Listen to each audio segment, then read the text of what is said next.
சமந்தாவுக்கு திடீர் கல்யாணம் ஏற்பாடு பண்ணிட்டாங்களா?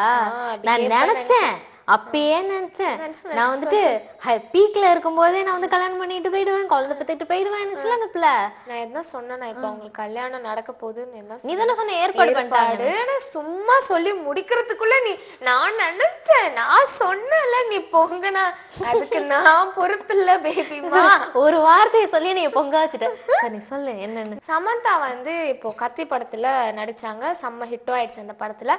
சொல்லலாம் ஏன்னா அவங்களுக்கு வந்து நிறைய படம் இருக்கு, அப்படி இப்படி அடமழை அப்படி இப்படின்னு சொன்னோம்ல. இப்ப ஒரு ஆட்ல கூட நடிக்க போறாங்க, ஒரு பாலிவுட் ஆக்ட்ரஸோட ஆட கூட அவங்க ஸ்நாட்ச் பண்ணிட்டாங்க அப்படிங்கிற மாதிரி நம்ம பேசியிருந்தோம்.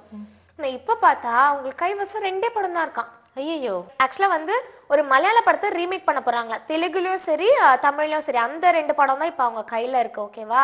சோ என்ன படம்னா பெங்களூர் டேஸ் அப்படின்னு மலையாளம்ல வந்துச்சுல, நஸ்ரியாலாம் நடிச்சிருந்தாங்கல்ல, மம்டி சாரோட பையன் நேரம்ல நடிச்ச ஹீரோலாம் கூட நடிச்சிருந்தாரு. அண்ட் சூப்பர் டூப்பர் ஹிட் அந்த படம். என்னதான் மலையாள படமா இருந்தாலும் தமிழ்ல கூட அந்த தமிழ் மக்கள் மத்தியில கூட அந்த படம் நிறைய பேசப்பட்டது இல்லையா? சோ அதை தொடர்ந்து அந்த படத்தை தமிழ்ல ரீமேக் பண்ண போறாங்க. அதுல நம்ம சமந்தா தான் ஹீரோயினா.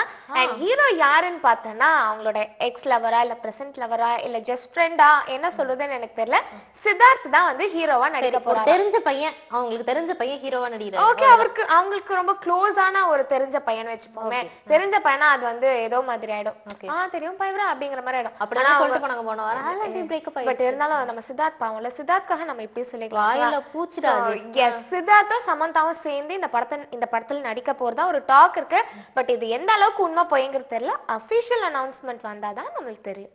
நாங்க சொல்லல, நாங்க சொல்லவே இல்லை.